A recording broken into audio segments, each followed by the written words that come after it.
Hello, and welcome to the third in our series, the Together Apart Live. I'm here today with Dr. Clint Smith. I'm Priya Parker. I'm the host and executive producer of the podcast Together Apart by the same name. And Dr. Smith is a writer and a teacher and a fellow at the New America Foundation. And most recently, which we will get into in a second, a doctor. Welcome, Clint. Welcome, Dr. Smith. So before we get started today in our conversation, I thought I would just ground everybody here in the conversation that we've had over the last week that launched this morning on the Together Apart podcast. Our topic today really is to see how the coronavirus, how COVID is rattling and shaking up access in a virtual age. And I called up Dr. Smith last week to talk about a photo I saw on Instagram. I was scrolling through, as I probably shouldn't be, and I saw this beautiful photo of a elderly African-American man staring at a screen. The picture was from behind him. He was holding a plastic blue cup. And on the screen, he was watching his grandson, Dr. Smith, defend his dissertation. And we're just going to play you 2 minutes of that audio of our conversation on this week's podcast to get all of you, though, if you haven't had a chance yet to listen to it, to let you listen to a little bit of what that was like.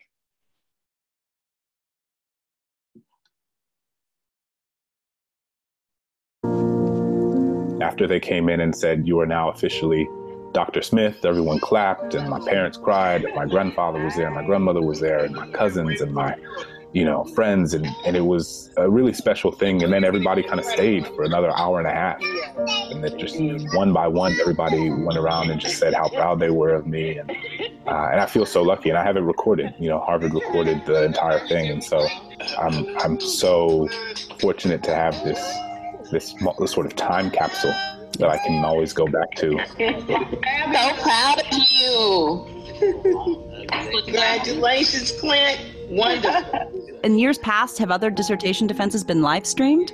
I think this is the first time that it's ever been live streamed in a systematized, university sanctioned way. I mean, I think people in the past have, had their grandparents on speakerphone, but to this extent and in this sort of systematized way that was, facilitated by the university, I believe this is the first time. My sense is that there's no going back from this because they found how special it is for people from all parts of these folks' lives to have the opportunity to tune in. I think this moment that we're experiencing has pushed us to think about why certain things, both on a micro and macro level, weren't offered beforehand. And it's hard to imagine going back to a scenario in which people say, okay, well, now your grandparents aren't going to be able to tune in because it can only be the people in the room. I mean, that would seem absurd. And actually ask this larger question of, well, who should be there?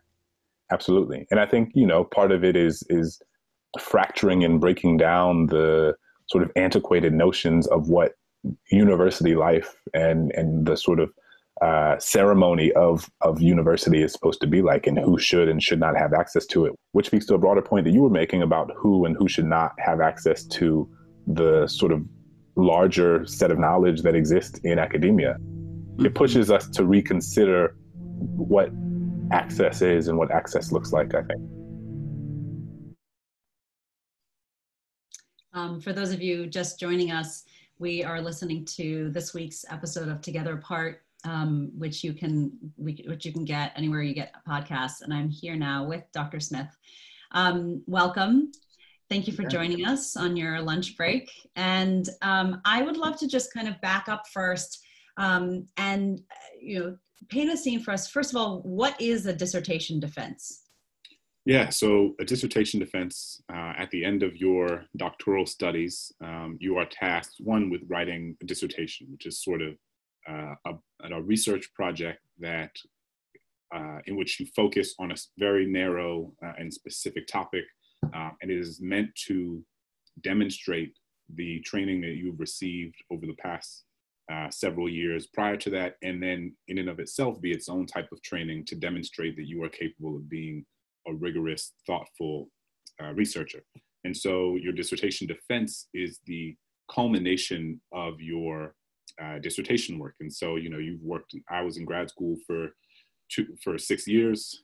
It's a long time, it's still a while to think about that. I was in graduate school for 6 years and then worked in some fashion, worked on my dissertation for 3 to 4 years. The first 2 years is coursework and the rest is working toward your dissertation.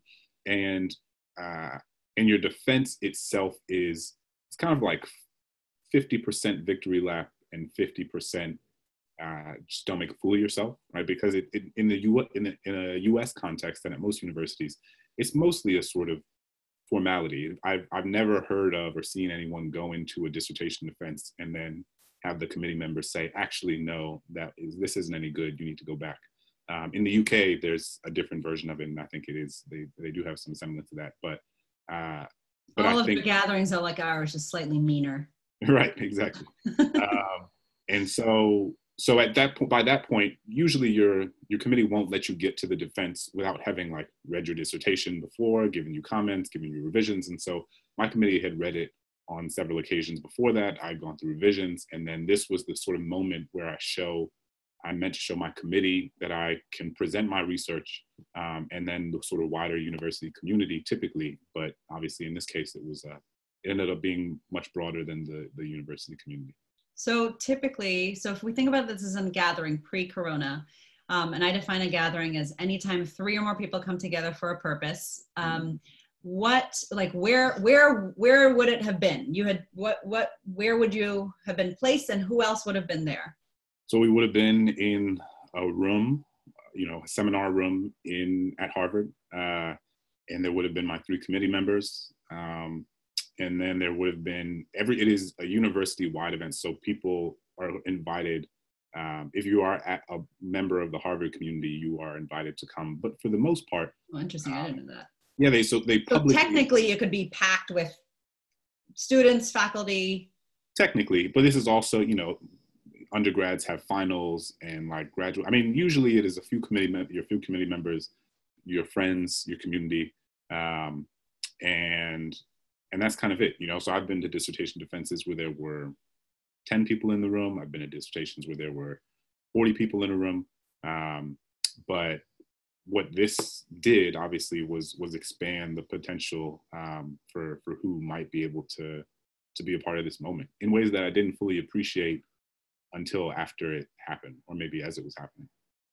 And so typically it's a 45-minute defense. It's you standing up in a room, defending the core of your ideas in an argumentative way that's almost prosecutorial, but of the ideas, to practice this form that at some level, if in a context like academia, if your peers will continue to judge you based on your ideas, this is almost practice of that. It's an embodiment of your future life.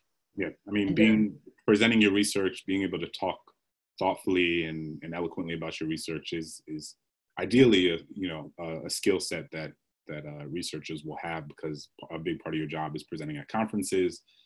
If you're engaged publicly, presenting in front of policymakers. And so it's one thing to have written 250 pages of research. It's another thing to synthesize that research into a 40-minute presentation. And you post this on Instagram, and it's on in our conversation. So instead 175, you got this Zoom link. So Harvard has now opened up this dissertation defense systemically, apparently, for everybody who is defending a thesis this year. And you get this Zoom link, and you think, I'm going to send this to 175 people. Or it gets forwarded, or what happens? I think I got it, and at first I was going to keep it small. I was going to keep it to a small group of people. I was like, all right, I have close friends, family. And then, so many people were reaching out and saying, because at this point, graduation had been canceled. We didn't know what the defense of this future was so uncertain for everyone. And I think a lot of people were reaching out saying that they were sorry, because graduation in itself had also been a thing that I was looking forward to. For so many years, I looked forward to that day where you dress up in your big crimson robe and you wear your doctoral, hat and all the fancy, like, the pomp and circumstance to some extent is silly, but it also represents like, I did it, I did this thing. And so I was mourning that. I was mourning the defense. I had people reaching out and saying they're really sorry. But then I just thought about how there were so many different people in my life who have been a part of this journey in one way or another, in small ways and in large ways. And I just like went back to my wedding list and I was like, interesting. These are all the people I invited to my wedding are people who matter to me. And it, so we kind of just went through the wedding list and then added folks who, we got married. My wife and I got married a couple of years ago. And then, we've had people we've met in relationships that mean a lot to us since then. And then just added some other names. And then I sent it to my mom and my mom had some ideas about who she wanted to invite. Just like she did for your wedding, I'm sure. As she did for my wedding. So there was a sort of trickle of like, people who had been a part of my life who I just wouldn't have remembered, but like, folks who have been a part of my life for so long, who've known me since I was in diapers, who babysat me when I was 2, who for whom this moment represents so much. And I think also being at a place like Harvard is interesting because, it carries with it a lot of meaning to people in different ways. And I think for me, when I'm as someone who's affiliated with that institution, I try to never get caught up in the sort of, I try to never be overwhelmed or take too seriously the social capital that is often afforded to being affiliated with that institution. But in doing so, I think I can sometimes forget what that means, what it means to other people, and specifically what it means to other people who come from the lineage that I come from. And tell us a little bit about that. Where did you grow up and what is your lineage? Yeah, I'm from New Orleans, born and raised, and everyone in my family is from the South, largely Mississippi, Louisiana, Florida. And for another recent book project that I've been working on, I interviewed my grandparents, and my grandfather was born in 1930, Jim Crow, Mississippi, and my grandmother in 1940, Jim Crow, Florida. And I was talking to them about the manifestations of racial violence that they experienced in their own lives, because I'm a writer, I'm a researcher. I've spent so much of my life reading and thinking about the implications of racism and inequality in this country, but I never fully considered its proximity to me. I knew it intellectually, but I never really sat down and like asked my grandparents questions that are the type of questions and conversation that you don't get, in passing at Thanksgiving. And so we had these conversations, and it just gave me a much fuller sense of everything that my grandparents had to overcome in order to create a life for my family, to create a life for my parents, and thus my parents for me. And it was, I was having a conversation with my grandfather because I'm, like everyone, I think I'm trying to be really purposeful and remaining in communication with folks, my grandparents and family members over the course of this time. And he was just saying he was so sad that he wasn't going to get to go to this graduation. He doesn't really fly anymore. He's almost 90 years old, but he was going to fly up for my graduation. And he was incredibly disappointed that he wasn't going to get to do that. And we were talking, and he was just like, I'm so proud of you. This was before the defense. And he was just like, I have a grandson getting a PhD from Harvard University. And it was just a reminder that like this degree it's not just about me, right? Like this was something that was so much bigger than me. This represented not only the work that I've done in my life, but like the work my parents have done, the work my grandparents have done, the work of everyone who touched their lives to make this possible. And I work and teach in prisons, and I'm acutely aware of the fact that so much of what happens in our lives and where our lives end up is due to the arbitrary nature of birth and circumstance. And that like, if I've been born into a different set of conditions, different family, different moment, my life could have ended up on a very different trajectory. And I did not end up getting a degree from this fancy university simply because I worked hard and I deserve it. Far from it, right? Like it is because I was born into the family of this man and this woman who overcame more than I can ever imagine. As I talked about in the podcast, the Klan riding through your neighborhood at night, like people who you knew lynched in your community of 1,200 people. I mean, there's things that we see in textbooks and on documentaries, but like this was his life. And so I think in moments like that, I was like, oh no, like it's not about me. It was almost felt less about me trying to decide who and who should not be a part of it, and a more of a recognition, like there's so many people who for themselves deserve to be a part of this moment because they help make this moment possible. And you know, you posted on Instagram. I don't know if you can pull it up and read it. I think it's kind of weird for me to read it. Maybe I can I'm going to put it in the chat box. Let's see if I can do that. Okay. And while you're pulling it up, I'm just going to invite those of you who are joining us. We are on a Zoom webinar for a variety of different reasons, and we're also going to be practicing having a conversation with you. And so this week we're going to try some polling. And so I'm going to invite the team to put up the first question of the poll, and to just answer this question of if you've been part of a meaningful gathering that there's no way you would have otherwise participated in because of COVID. And we should see that poll pop up in a second. Look at all this Zoom technology. We're practicing. And while we get the results of that poll, Clint, do you mind reading your post? I shall. And I saw a question somebody put in the chat. They said that 45 minutes was very short. To clarify, my presentation was 45 minutes.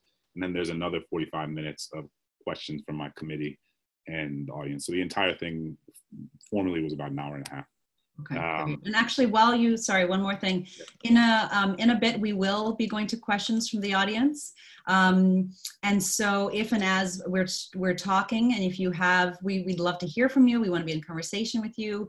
In about 10 or 15 minutes, we'll go to live questions. And so if you have one, to please use the raise hand feature in Zoom. And if you're chosen to ask a question or share a story, you'll hear from our producers in the chat when you're on deck.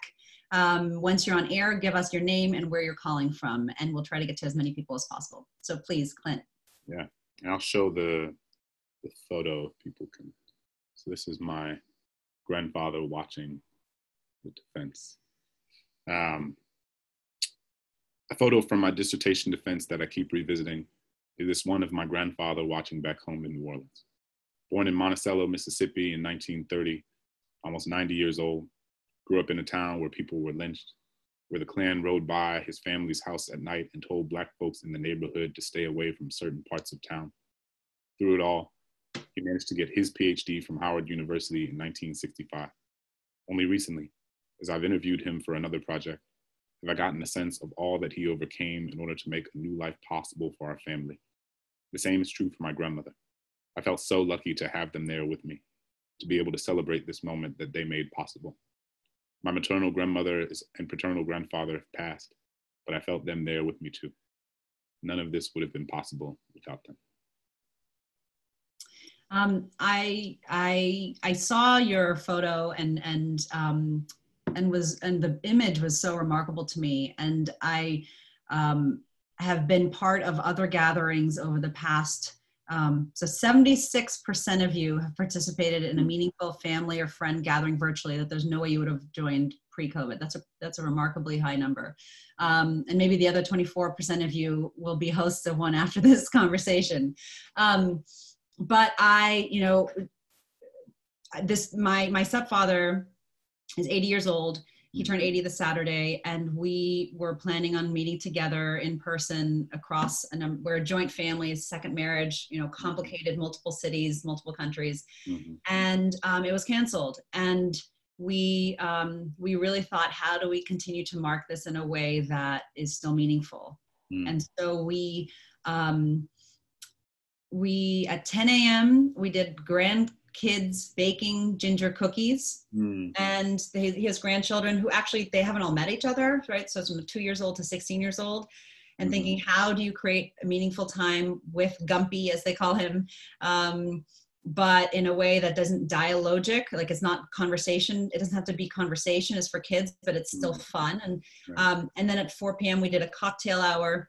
But and just like your dissertation, because we weren't bound to the physical gathering, we started thinking of people to invite that would have never crossed our mind. I mean, our geography expanded, our age expanded, you know, college buddies were there, people who he's known for 50 years. Somebody who said, I remember your 60th birthday party. I remember your 50th birthday party, right? And it gave this the way it was run, and it sounds like at the end of your dissertation defense with all of the people kind of each going around and being able to say something, we were all really deeply reminded, not just of this present moment, but of the 80 years of life that this one single man had and all of the people that he's touched.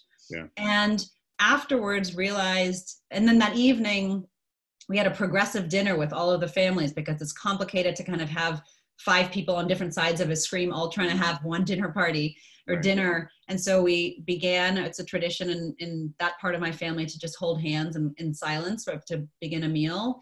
And so we all held hands in silence, and the kids saw everybody holding hands kind of around the chain. But then for each course, I mean, it was, you know, it was not a fancy meal, but just for each course in our head, everyone else would turn off their screen, and he had to get 30 minutes with one family, and then 30 minutes with another, and then 30 minutes with another. And then we came back on and we gave toasts and sang happy birthday.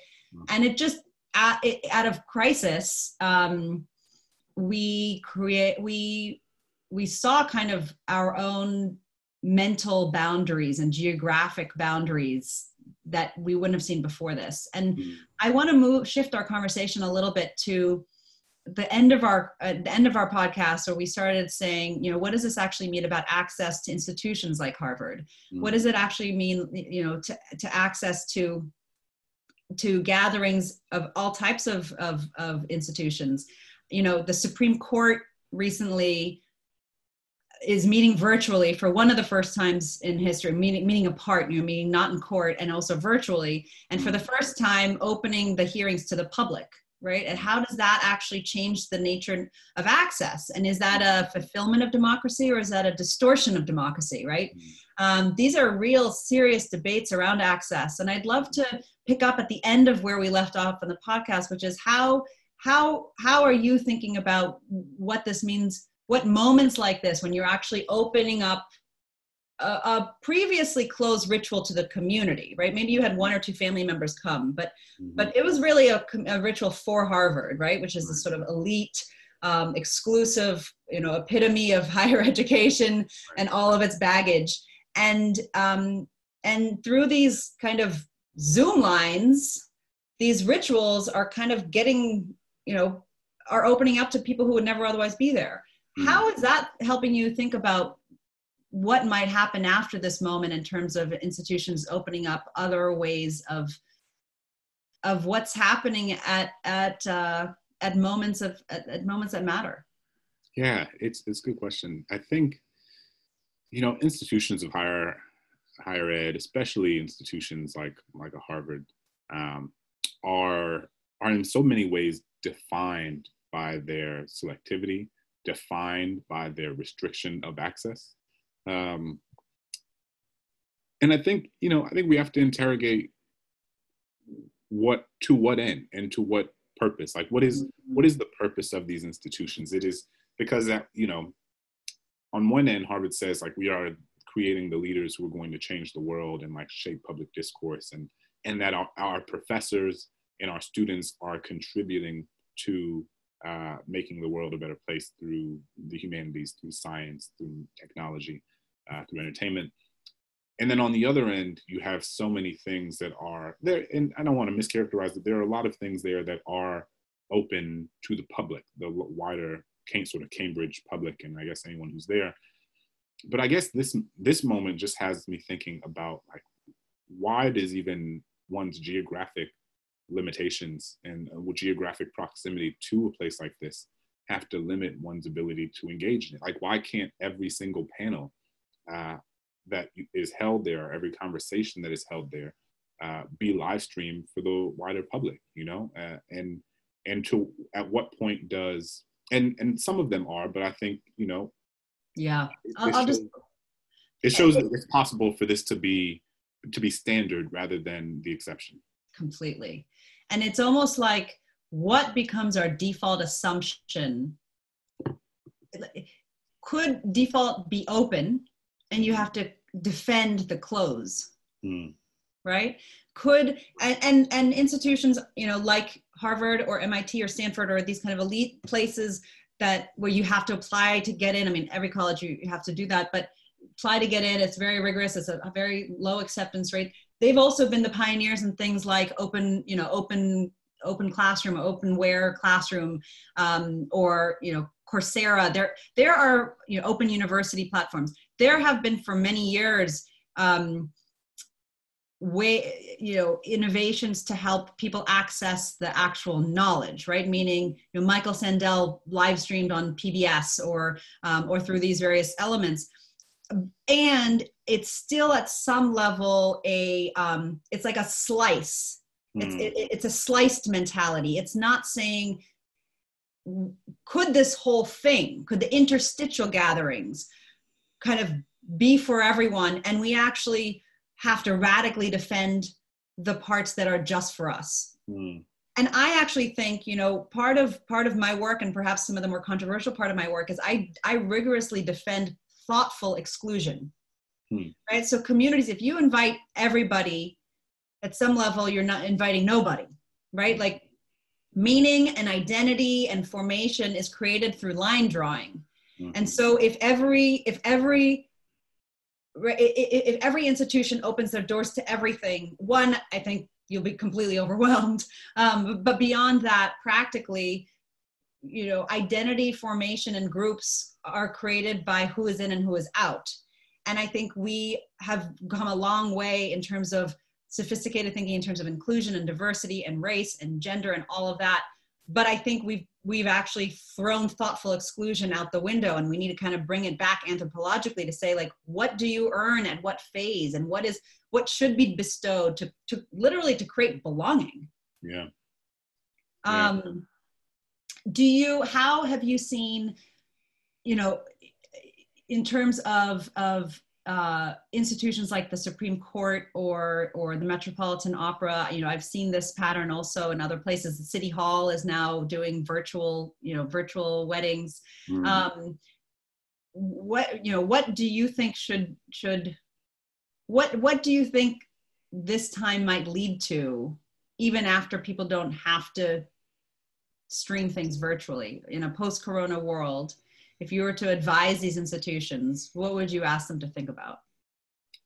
Yeah, I mean, it's hard to say about higher ed, because I think your point about thoughtful exclusion is well taken, especially in more intimate. I mean, because I think that, like, radical inclusion I think it's different institutionally versus intimately, right? Like, I think that obviously, you know, the celebration that you all had for your stepfather is defined in part by, even when it expands, if you expanded to a point at which, like, you don't want to invite every single person he's ever met, because then it sort of dilutes the significance of it, because not everyone has, you know, is relevant to his life in that way. So I do think that in those sort of scenarios and moments, it is important to draw some sort of boundaries. One thing I have been thinking about is that there have been a lot of writers and artists and musicians and singers who, you know, so many of us, myself included, like, part of the way we make our living is by touring and talking about our work and reading our work and presenting our work in the world. And we've had to find other ways to do that. So I've never done an Instagram Live in my life since I've been on Instagram, but I had so many teachers who were reaching out to me who teach my book in their classroom. And they were like, can you Zoom into my class? Can you talk to my students? Can we do a Skype? Can we, and I want to, like, if it were up to me, I'd do every single one, but I have, you know, 2 toddlers who I have to watch, you know, for a large part of the day. And so I can't do that. But part of what I could do is I can do an Instagram Live, purposefully reach out to all the high school teachers who have reached out to me, you know, put it on my social media. And so that way, making it so that people who I might not otherwise have the opportunity to speak to can hear me read my work, can respond, can ask me questions in real time. And I got a couple notes afterwards. And there was this one woman who was like, I live in this really rural community. There are no independent bookstores. Authors don't come here on their book tours. And, you know, I can watch somebody's book talk on YouTube after the fact sometimes, but this moment has made it possible for me to see an author read their work live and like ask them questions live in a way that has never been possible for me. And I thought that was really moving. And I know that there definitely are places that live stream a lot of their talks and events. But again, to your point, I think it's like, well, what is standard and what is default and what is exception? Right. And there are organizations that have, again, pre-corona been thinking about these lines for a very long time. I mean, TED, the conference that's been around for now over 30 years, 25 years, most people don't realize it's that old, 10 years ago made a very controversial decision to create something called TEDx's. And at the time, you know, it was this exclusive small conference for leaders in technology, education, design, which is what, you know, TED is an idea, not a person. And Chris Anderson took it over and basically said these talks should be put on screen. And then not only should they put on screen so anybody could see it, but then we should actually open the rules, still have some rules of what anybody from Canberra to Port-au-Prince to New Delhi, to to Johannesburg can host their own. And at the time, there were people in various communities saying this is going to destroy it. This is going to dilute it. This is going to, and it's actually become this fascinating, deep ecosystem with very thoughtful layers, and it has a lot of problems, but they've been exploring this relationship for a very long time around what is the source and like questioning the assumption of where light comes from and where ideas come from. And I'm just we're gonna open it up to questions in a second. So please, if you have a question, you can put it into a chat. And we're gonna do two more, let's see if we can, two more polls before we move into conversations. So the first is in terms of accessibility. Do you think that in a post-COVID world, gatherings will be more accessible or less? So do you think in a post-COVID world, gatherings will be more accessible or less? And then the second question, do you think that it helps or I mentioned the Supreme Court earlier and that they're opening up the judicial process. They're opening up the hearings to the public, and there's been a lot of conversation, a number of different papers about whether or not this is great and it's a fulfillment of democracy, or whether this is going to make a previously closed door affair a sort of three-ring circus. So do you think that it helps or hurts the judicial process and democracy to have the Supreme Court hearings live streamed and open up to the public? But we're just going to do the first one first. I'm getting a note, one thing at a time. So do you think in a post-COVID world, gatherings will be more accessible or less? And you should see a poll soon.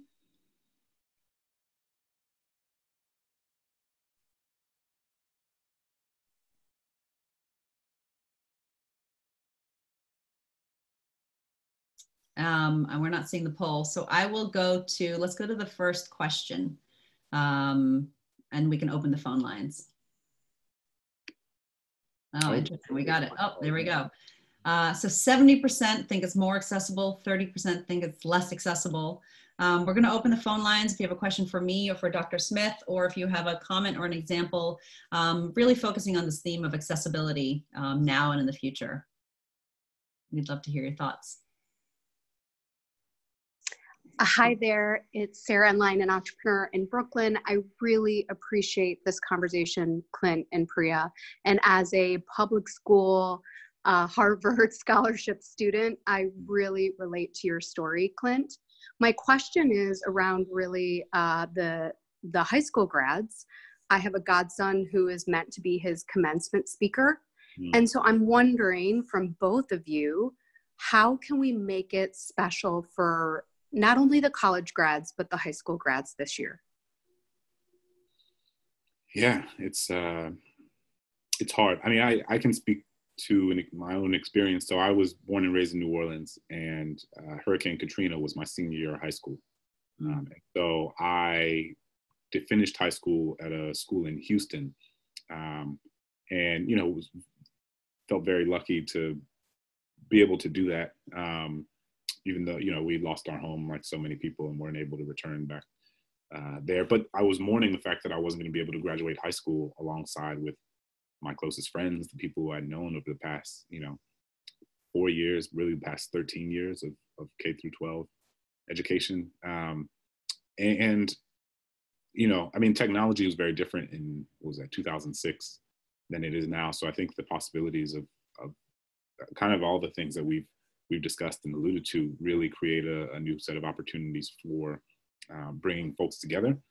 And I mean, I'd ask the kid, you know, I'd ask the young person. I part of what I think sometimes we do, I'm not saying that you're doing this, obviously, is like make assumptions about what we think a person wants. And I think it might be worthwhile just asking them, like, what would it look like to celebrate you in this moment? And, you know, the caveat is that they are teenagers, and teenagers, you know, might say something that they might say they don't want anything, but really they want something. And so, but I do think it is important to be in conversation with them. Yeah. And I would say, you know, this is something that we've been thinking a lot about and getting a lot of notes around from seniors, from college administrators, from high school administrators. A couple of weeks ago, there was a tweet by a high school student who asked, I mean, I don't remember the exact quote, but it was something like, at Barack Obama, the seniors this year are not going to have a graduation. Would you be our national commencement speaker?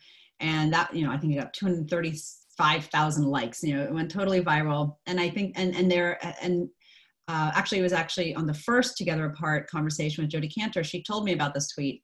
And the conversation we had then was, I think that this is a moment where the best thing to do for something like graduation is to go big and go small. And what I mean by that is we are all, in a sense, you know, convocation and commencement, it is for the seniors, but it's also for the teachers in the community each year. And frankly, it's for the rest of us, right? Every year there's one or two graduation commencement speeches that go viral. Everybody remembers, you know, J.K. Rowling's speech, or, you know, pick your year and pick the speech. Steve Jobs' speech, you know, years ago. And I think that there actually are now initiatives. I saw 2 days ago, apparently Oprah is going to give a national commencement speech through Facebook. And apparently Lena Waithe is going to be part of another graduation senior 2020. Like, there is going to be a collective ceremony. I think that the question now is how do we do this in a way that doesn't just feel purely spectacle, or have become so clean that you lose some of the rawness of it? And I think it can be done very beautifully. So if they're taking care of the big, we have to take care of the small. And what I mean by that is, and we talk about it in this week's podcast, is you know, mega churches are communities that think a lot about something like this. So you now have mega churches with like 10,000, 15,000, 200,000 members. And the more kind of collective the experience is, actually the more important it is to ground in small groups. And so most mega churches have something called small groups, where you're paired with 6 other people in the church randomly. Every week you meet to whether it's to pray or to talk about what you're going through. And I think similarly, what the rest of us can and should be doing is thinking about, how do you have collective, powerful graduation ceremonies with your communities, where you are, unfortunately, becoming the meaning makers of the ceremony, right? And so in the same way, maybe you collectively watch the Oprah thing together, but then each person tells a story. Pods of schools have collective graduations, but each person has 6 other friends in their pod watching this and telling stories together, and a teacher's assigned to each. Like, we need to actually systemically coordinate meaningful small gatherings. So it's not only the whole, but it's also reminding seniors of their memories, of what they went through together, of the meaning making, right? We have to create closings for people. And right now the forms of closings have been interrupted. And so it's up to us to help hold up some of those closing ceremonies. Let's keep going. Oh, I'm seeing on the chat, actor John Krasinski plans to host a national graduation ceremony for all graduates at all levels. He's asked for valedictorian auditions. Okay, what else? I think we have a new caller. Hi, Dr. Smith and Priya. Thank you so much for this conversation. This is Ezra Bookman calling in from Brooklyn. You know, in real life reality, showing up to something, being present to something is such an act of love, and showing someone that you care, you know, that you took the time and the energy and the effort to show up for them. And I imagine, Dr. Smith, someone, you know, flying to Harvard to come and sit and be there for your dissertation would have been so powerful. And I'm curious around, for both of you, around, you know, what can we do to show that to people and communicate that same act of love when we know all it takes is, you know, clicking a button and joining? The cheapening of presence. I mean, it's true. I had several friends who texted me, both that they were excited to watch my defense and sad because they were planning on surprising me the day of the defense. And so it's different, certainly. But you know, people were. I'm not a huge gift person, but you know, some people sent wine or sent champagne or sent balloons, and those things are meaningful. And some people sent handwritten notes. I think like old school handwritten notes are still just like such a great source of delight for me. And there's just something so intimate about it. I want to write more letters. Also a great way to support the Postal Service, which we should be doing in this moment. And yeah, I think you might hear my children coming to school. But I think it is something, I like the idea of letters being sent, and just because I think it demonstrates time, thoughtfulness, and there's something, you know, even emails are great too, but I'd say there's something really special about handwritten notes. Love that. And I think, Ezra, your question gets to this larger question of ways people express love, but also the suffering or the barriers that they go through to make it to something. And I think, you know, Clint's point is really smart, which is how do we, I mean, this is a moment in which we all just need to be thoughtful and not be stuck to the activity of the form, but to think, okay, how else can I show how important this person is to me, and spend that time in another way. I think we probably have time for one or two more questions. So do we have any more lines? Here we go. Hi, I'm Amelia. I'm calling from Delaware, and I work as a museum educator. So a lot of my work is about using the museum as a gathering place and connecting people to each other. And I'd love to hear a little bit about how do we continue to build social connection during the pandemic, and how cultural organizations can help with that. Sure. I mean, I think that I think it's a very interesting time for museum educators. I in the Art of Gathering, I write about Wendy Woon, who's a museum educator at the MoMA. And I think she recently, that was true until 2 days ago. And, you know, museum educators, we can learn so much from, because you're at the epicenter of a love both for art and for people learning. And I think, you know, when I watch the different cultural institutions that are starting to live stream and be really creative in the ways that they're offering free and live services, you know, I think it's the Museum of National Art, you know, different people are offering live daily, you know, tours, digital tours through a specific wing. I mean, we saw really creative innovations just in terms of engaging people in the art in IRL gatherings, when, you know, Sri Srinivasan was the head of innovation at the Met, and was creating this new app where there were tours designed not based on East Wing or West Wing or, you know, Renaissance art, but based on mustaches, right? Finding all the mustaches at the Met, which was based on Nick Gray's innovation and Hack the Met experiences, right? Like, people's ideas build on each other.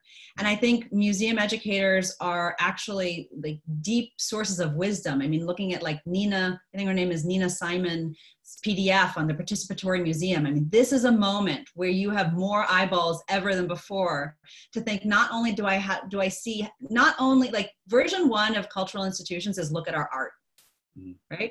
Version 2 is actually bringing in the museum educators and say, how can you meaningfully participate in this art in a way where somebody, maybe it's somebody teaching something or a docent or a curator, and then actually the same way, you know, Wendy McNaughton is doing right now through drawings, creating art from home with the tools that you have. I mean, to me, I would almost turn it back to you and say, the same way, the same lens you have to create participatory experiences for museum goers to access art in a way that you don't need an art history degree, are the same things that we need now. And that's what actually creates social connection. And you have the medium of art and creation to actually help you.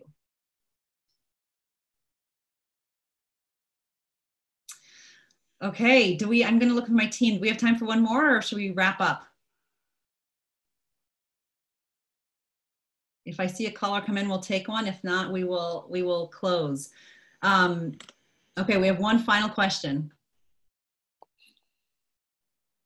Hi, this is Amy. I'm in Nutley, New Jersey. I just wanted to say that weeks ago, I attended a Zoom funeral of a childhood friend. And, you know, the Zoom maxed out, it's over 200 people dialing in. And I was just thinking about the parallels with New Orleans funerals and how they're such public, I don't want to say spectacles, but they're like participatory events. And I don't think the future of funerals, maybe all across America, are to be, you know, online all the time. But in terms of, you know, like you asked the question of, did you participate in something with friends or family when you thought when you otherwise might not have? That was only one of like 3 things that I could point to in the past month that I participated in. And so I think how was it for you as an experience, like the actual funeral? What was that like? I was completely shattered because only the wife and child were allowed to attend at graveside, and it was the most heartbreaking thing I can imagine. But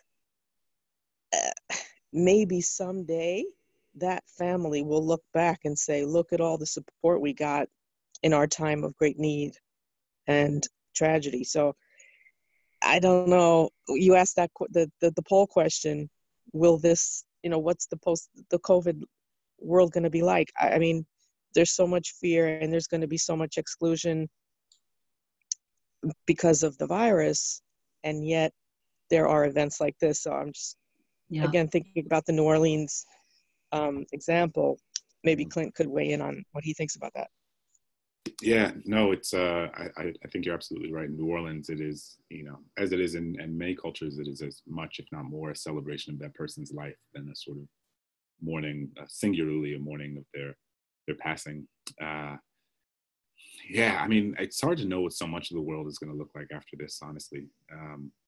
One thing that in the context of funerals that I am thinking about is that so often funerals, oftentimes, and unfortunately, people pass unexpectedly. And then often the funeral is held just, you know, somebody passes on a Tuesday, the funeral is going to be held that Saturday. And it doesn't create a lot of time for people who might otherwise want to be there to be a part of that celebration. I had a family member pass late last year, so pre-COVID, and it happened maybe a Tuesday or a Wednesday, and the ceremony was on just a few days later, as often happens. And I went, but my family wasn't able to go, even though they wanted to, because it was too expensive, because it's hard to have, you know, kids, and both people take off work and bring the kid and toddlers. And so I wonder about, as I do kind of, as we've spoken to in this conversation, the hybrid possibilities of all of this moving forward. You know, like, what does it mean to create some opportunity for those who can't, you know, I imagine that people who were able to attend this funeral service via Zoom who maybe might not otherwise have been able to attend because of financial circumstances or logistics. And I do want there to be room for those possibilities after this is done. And I'm hopeful that it'll be figured out. Jody Cantor has a great piece on funerals, and actually even the history of innovation of embalmment, came from I think World War II, because they realized that they actually needed to preserve the body and people couldn't be together. I mean, different funeral traditions, and responding to a woman who wrote in about for her column called Dilemmas. We can send that out afterwards. But I think part of the New Orleans example also is that in part because the funeral proceedings, and this is true in places like Nigeria and India and Ireland, it is a physical experience, right? It's like we use our bodies to go in rows. We use our bodies, to Ezra's point, for presence. It's not only, I think one advantage of one thing I've been hearing in funerals or memorials or wakes or shivas, whatever language you choose, is that because we can't use our bodies to show and to symbolize our grief, ceremonies are actually using much more language and words from the people to actually all speak, because we actually we have to use the crutch of language when we can't hug. But in contexts where the mourning is actually much more physical and much more through the body and through space, I think that is actually a huge loss. There's a video that went viral a few weeks ago of an Irish wake where, because of physical distancing, they couldn't come together. The son drove the casket through the town, and the town coordinated to all just stand by the roadside 6 feet apart and sing as the car passed, right? And so they created an alternative ceremony, a very moving one. But I think that funerals are one of the places where we are most seeing our desperation, our grief, and our realization of why we actually desperately need these rituals. So thank you all for joining us today. We are always intrigued and interested and inspired by the ways that you are finding ways to connect with people in your life, in your work, at home. Thank you, Dr. Smith, for joining us and for being so generous with your time and your stories. I didn't realize that your high school was affected by Hurricane Katrina. And it's interesting, I think, also to look at other crises past and how people dealt with them and what we can learn. Our podcast is out every Wednesday. It's called Together Apart. You can subscribe anywhere. And we are always looking for people whose gatherings have been upended by Corona. If you are planning a funeral, or if you are trying to figure out a work meeting, or if you are an event planner, please write to us. You can go to priyaparker.com/podcast to submit your gathering if you're willing to do it on a podcast. This conversation is part of a slate of digital events that the Times is producing to help readers navigate the world that we find ourselves in today. And to find out more about Together Apart events, live events, and all of our upcoming events, please visit timesevents.nytimes.com. They are free and open to the public, which I love. There are more than 15 virtual events a week. And finally, we want to give a special thank you to all of our subscribers. Your work is what makes our work possible. And we look forward to speaking with you again. Gather well, and we'll see you next week.